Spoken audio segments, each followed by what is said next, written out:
नमस्कार विद्यार्थी मित्रों, स्वागत है तमारू सैंडीनोलेज यूट्यूब चैनल ની અંદર। मित्रों, આજના વિડિયોમાં વાત કરીશું આપણે ગુજરાતમાં આવેલા મહત્વના સંગ્રહાલયો છે તેના વિશેની માહિતી। ગયા વિડિયોમાં વિદ્યાર્થી મિત્રો આપણે વાત કરી હતી ગ્રંથાલયો વિશેની, આજે વાત કરીશું સંગ્રહાલયો વિશેની। તો ખાસ વિડિયોમાં અંત સુધી બન્યા રહેજો। થોડા ઘણા ગુજરાતમાં આવેલા મહત્વના સંગ્રહાલયો છે તેના વિશેની વિડિયોમાં વાત કરી લઈશું। નવા વિદ્યાર્થીઓ ચેનલને સબસ્ક્રાઇબ કરી લેજો, તેમજ સરકારી ભરતીની વિદ્યાર્થી મિત્રો માહિતી મેળવવા માટે બેલ આઇકન પણ સાથે સાથે પ્રેસ કરી દેજો, જેથી નોટિફિકેશન તમારા સુધી પહોંચતી રહે। તો સૌથી પહેલા વિદ્યાર્થી મિત્રો ગુજરાતના સંગ્રહાલયોમાં વાત કરું, આદિવાસી લોકકલા સંગ્રહાલય ક્યાં આવેલો છે? છોટા ઉદેપુર જિલ્લામાં। છોટા ઉદેપુર જિલ્લો વિદ્યાર્થી મિત્રો ક્યાં આવેલો છે તમારે કોમેન્ટ બોક્સમાં જણાવવાનું છે। છોટા ઉદેપુર જિલ્લાને કઈ કઈ સરહદો ટચ કરે છે આ ખ્યાલ હોય તો પણ જણાવી દેજો। જો કે આપણે અત્યાર સુધી હજી છોટા ઉદેપુર જિલ્લાની વાત નથી કરી, પરંતુ ટૂંક સમયમાં કરીશું। ત્યારબાદ આદિવાસી અને નૃવંશ વિજ્ઞાન મ્યુઝિયમ અમદાવાદ ખાતે આવેલું છે। અમદાવાદમાં વિદ્યાર્થી મિત્રો ઘણા બધા મ્યુઝિયમો આવેલા છે, તેમાંથી અત્યારે યાદ રાખો આદિવાસી અને નૃવંશ વિજ્ઞાન મ્યુઝિયમ અમદાવાદ ખાતે। ત્યારબાદ આગળ છે યુનિવર્સિટી પુરાતત્વ વિષયક મ્યુઝિયમ વડોદરામાં આવેલું છે। ત્યારબાદ કચ્છ મ્યુઝિયમ, વિદ્યાર્થી મિત્રો ગુજરાતનું સૌથી જૂનું કહેવાય મ્યુઝિયમ હોય તો આવશે કચ્છ મ્યુઝિયમ, અને તે ક્યાં આવેલું છે? ભુજમાં આવેલું છે। ભુજ કયા જિલ્લામાં આવશે? કચ્છ જિલ્લામાં। તો તમારે ખાસ તો આ વસ્તુ ખૂબ યાદ રાખવા જેવી, ગુજરાતનું સૌથી જૂનું મ્યુઝિયમ કયું છે? કચ્છ મ્યુઝિયમ, જે કચ્છમાં આવેલું છે। ત્યારબાદ calico museum of textile, calico museum of textile આ આવેલું છે વિદ્યાર્થી મિત્રો અમદાવાદ ખાતે, જે અંબાલાલ સારાભાઈ સંગ્રહિત કેટલીક બાબતો છે તેનો સમાવેશ આ મ્યુઝિયમમાં કરવામાં આવેલો છે। ત્યારબાદ આગળ વાત કરું vintage car museum. Vintage car museum Wadhwan વિદ્યાર્થી મિત્રો કથવાડા આવશે। કથવાડા કઈ જગ્યાએ? એ પણ અમદાવાદ જિલ્લામાં। તો ટોટલ અમદાવાદ જિલ્લામાં અત્યારે 6 ની વાત કરીએ, એમાં 3 તો અમદાવાદ જિલ્લામાં જ આવેલા છે। ત્યારબાદ છે વિશાલા મ્યુઝિયમ। કયું? વિશાલા મ્યુઝિયમ, તો તે આવશે વિદ્યાર્થી મિત્રો વાસણામાં। તે પણ જે જૂના વાસણો હોય તેને સંગ્રહ કરી રાખવામાં આવેલા હોય તેના માટે આ મ્યુઝિયમ જાણીતું છે, જેને વિશાલા મ્યુઝિયમ નામ આપવામાં આવેલું છે, અને ખાસ કરીને વાસણામાં આ આવેલું છે। અમદાવાદમાં જ આવશે, એટલે ફરીથી વિદ્યાર્થી મિત્રો અમદાવાદમાં ફરીથી એક બીજું મ્યુઝિયમ, એટલે ટોટલ 4-5 મ્યુઝિયમ અમદાવાદમાં થયા। ત્યારબાદ આગળ Gandhi memorial residential museum, Gandhi memorial residential museum તે આવશે પોરબંદરમાં। ત્યારબાદ ગાંધી સ્મારક સંગ્રહાલય, ગાંધી સ્મારક સંગ્રહાલય અથવા તો ગાંધી મેમોરિયલ મ્યુઝિયમ, આ નામ પણ તેનું બીજું નામ હશે। ગાંધી સ્મારક સંગ્રહાલય પ્રથમ નામ છે, અને ગાંધી મેમોરિયલ મ્યુઝિયમ આ તેનું બીજું નામ છે, જે વિદ્યાર્થી મિત્રો સાબરમતીમાં આવેલું છે। સાબરમતી કઈ જગ્યાએ? અમદાવાદમાં। તો મોસ્ટ ઓફ આ જે અત્યાર સુધીમાં આપણે વાત કરી આ તમામ ઘણા બધા આમાંથી અમદાવાદ જિલ્લામાં મ્યુઝિયમ આવેલા છે। ત્યારબાદ આગળ વાત કરું ગાંધી સ્મૃતિ મ્યુઝિયમ। હવે વિદ્યાર્થી મિત્રો ગાંધી સ્મારક સંગ્રહાલય અને ગાંધી સ્મૃતિ મ્યુઝિયમ આમાં કન્ફ્યુઝન ન થાય, યાદ રાખજો, બરાબર? એટલે ખાસ યાદ રાખજો। આગળ પણ આપણે એક વાત કરી કે ગાંધી મેમોરિયલ રેસિડેન્શિયલ મ્યુઝિયમ, તો તે આવશે પોરબંદરમાં। બીજા નંબરે વાત કરી ગાંધી સ્મારક સંગ્રહાલય, તે આવશે સાબરમતી એટલે કે અમદાવાદમાં। અને અત્યારે વાત કરીએ છીએ ગાંધી સ્મૃતિ મ્યુઝિયમ, તો ગાંધી સ્મૃતિ મ્યુઝિયમ આવશે ભાવનગર જિલ્લાની અંદર। ચલો ત્યારબાદ આગળ વાત કરું ગિદ્ધરભાઈ મહેતા બાળ સંગ્રહાલય છે, તે સ્વાભાવિક છે અમરેલી જિલ્લામાં આવશે, અને અમરેલી જિલ્લાની તો આપણે વાત કરી લીધી છે એટલે યાદ રહી જ જશે। ત્યારબાદ આગળ છે જામનગર મ્યુઝિયમ ઓફ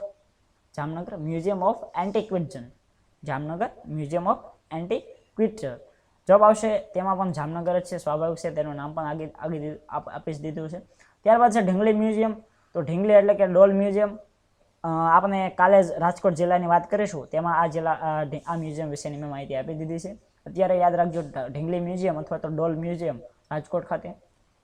ત્યારબાદ આગળ જોઈએ દરબાર હોલ મ્યુઝિયમ, દરબાર હોલ મ્યુઝિયમ આવશે જુનાગઢમાં। ત્યારબાદ ધીરજબહેન પરીખ બાળ સંગ્રહાલય, તે આવશે વિદ્યાર્થી મિત્રો કપડવંજમાં।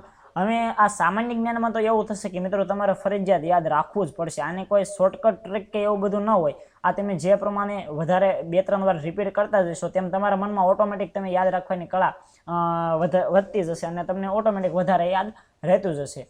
એટલે શું વિદ્યાર્થી મિત્રો કે ખાસ તમારે એક સામાન્ય જ્ઞાનની એક સરસ મજાની બુક કોઈ પણ તમે લઈ શકો છો। હું તો સજેસ્ટ કરી વર્લ્ડ ઇન બોક્સની સરસ મજાની સામાન્ય જ્ઞાનની બુક આવે છે, આ બુક ખરીદી લેવી, અને આ તમામ સંગ્રહાલયો હોય, કુવા હોય, મહેલો હોય, આ બધી માહિતી હું તેમાંથી જ લેતો હોઉં છું। તો ખાસ તે બુક દરેક વિદ્યાર્થીઓ પાસે ન હોય તો ખરીદી લેવી. ક્લાસ 3 ની જે કંઈ પરીક્ષાઓ છે તેના માટે ઇમ્પોર્ટન્ટ છે. ત્યારબાદ આગળ વાત કરું સંગ્રહાલયમાં, તો નેચરલ હિસ્ટ્રી સંગ્રહાલય, તો નેશનલ હિસ્ટ્રી સંગ્રહાલય આવશે ગાંધીનગરમાં. ત્યારબાદ આગળ પતંગ મ્યુઝિયમ, મોસ્ટ ઇમ્પોર્ટન્ટ વિદ્યાર્થી મિત્રો. આના સ્થાપકનું નામ કદાચ પૂછે તો યાદ રાખજો, નાનુભાઈ શાહ આના સ્થાપક હતા. અને પતંગ મ્યુઝિયમ છે તે અમદાવાદ ખાતે આવેલું છે. આગળ વાત કરું પ્રભાસ પાટણ મ્યુઝિયમ, પ્રભાસ પાટણમાં આવેલું છે. બાટન મ્યુઝિયમ ભાવનગર ખાતે આવેલું છે. ત્યારબાદ બીજે મેડિકલ કોલેજનું મ્યુઝિયમ અમદાવાદમાં આવેલું છે. તો અમદાવાદમાં અત્યારે થઈને લગભગ 8 જેટલા મ્યુઝિયમ થઈ ગયા. ત્યારબાદ આગળ ભારતીય સંસ્કૃતિ દર્શન મ્યુઝિયમ, ભારતીય સંસ્કૃતિ દર્શન તે વિદ્યાર્થી મિત્રો આવેલું છે ભુજ. ભુજ એટલે કે જે કચ્છ છે ત્યાં ગ્રામીણ લોકકલાનું સંગ્રહાલય છે અને માનવ સંસ્કૃતિ મ્યુઝિયમના નામે આ મ્યુઝિયમને ઓળખવામાં આવે છે. ત્યારબાદ છે ભોજી વિદ્યાભવન અધ્યયન અને સંશોધન મ્યુઝિયમ, જે પણ અમદાવાદ. ત્યારબાદ શ્રેયસ મ્યુઝિયમ, તે પણ અમદાવાદ. ત્યારબાદ મહારાજા ફતેહસિંહરાવ મ્યુઝિયમ વડોદરા ખાતે, મહારાજા ફતેહસિંહરાવ મ્યુઝિયમ ક્યાં આવશે મિત્રો? વડોદરા ખાતે. ત્યારબાદ Rajni Parikh arts college of archaeological museum ખંભાતમાં આવેલું છે. કઈ જગ્યાએ આવેલું છે? ખંભાતમાં. ત્યારબાદ Lady Wilson museum, Lady Wilson વિદ્યાર્થી મિત્રો માનવ જાતિ શાસ્ત્ર સંબંધિત આ મ્યુઝિયમ છે અને તે આવેલું છે ધરમપુર ખાતે. ત્યારબાદ Vadodara museum and picture art gallery આવેલી છે વડોદરા મ્યુઝિયમ, જે વિદ્યાર્થી મિત્રો ગુજરાતનું સૌથી મોટું મ્યુઝિયમ કહેવાય છે. Vadodara museum and picture gallery જે વડોદરા ખાતે આવેલું છે અને ગુજરાતનું સૌથી મોટું મ્યુઝિયમ છે. ત્યારબાદ આગળ વાત કરું તો વલભીપુર મ્યુઝિયમ જે વલભીપુરમાં આવેલું છે. ત્યારબાદ વોટસન મ્યુઝિયમ જે રાજકોટમાં આવેલું છે. રાજકોટમાં ટોટલ કેટલા મ્યુઝિયમો થયા? 2 મ્યુઝિયમ, એક ઢીંગલી મ્યુઝિયમ, બીજું વોટસન મ્યુઝિયમ. ત્યારબાદ આગળ શ્રી એ વઝીરનું કચ્છી ભરતકામ સંગ્રહાલય, તે પણ વિદ્યાર્થી મિત્રો કચ્છના ભુજમાં આવેલું છે. ત્યારબાદ સરદાર પટેલ મ્યુઝિયમ વલ્લભ વિદ્યાનગરમાં આવશે. ત્યારબાદ સરદાર પટેલ રાષ્ટ્રીય સ્મારક, સરદાર પટેલ રાષ્ટ્રીય સ્મારક અમદાવાદ. ત્યારબાદ સરદાર સંગ્રહાલય સુરત. ત્યારબાદ સાપુતારા મ્યુઝિયમ, સાપુતારામાં આ મ્યુઝિયમમાં વિદ્યાર્થી મિત્રો છે માનવ જાતિના શાસ્ત્રો છે અને જે પ્રાકૃતિક ઇતિહાસ સંબંધિત કેટલાક માહિતી છે તે આ મ્યુઝિયમમાં રાખવામાં આવેલી છે. ત્યારબાદ હેલ્થ મ્યુઝિયમ જે વડોદરા ખાતે આવેલું છે. તો વિદ્યાર્થી મિત્રો ગુજરાતના સંગ્રહાલયોમાં કંઈક આટલા મહત્વના સંગ્રહાલયો હતા. એમાં ખાસ તમારે ગુજરાતનું સૌથી મોટું મ્યુઝિયમ વડોદરામાં આવેલું, Vadodara museum and picture art gallery, અને ગુજરાતનું સૌથી જૂનું મ્યુઝિયમ કચ્છ મ્યુઝિયમ જે ભુજમાં આવેલું છે, તે આ 2 ખાસ યાદ રાખી લેજો. ત્યારબાદ તો આપણે જેમ જિલ્લાનો અભ્યાસ કરતા જઈશું તેમ તમને ધીરે ધીરે બધી વસ્તુઓ યાદ થતી જશે. તેમજ આપણે વિદ્યાર્થી મિત્રો સમયાંતરે ટેસ્ટનું પણ આયોજન કરીશું, જેથી તમારું નોલેજ પણ ચકાસતા રહીશું. Thank you for watching this video. જય હિન્દ, વંદે માતરમ, ભારત માતા કી જય.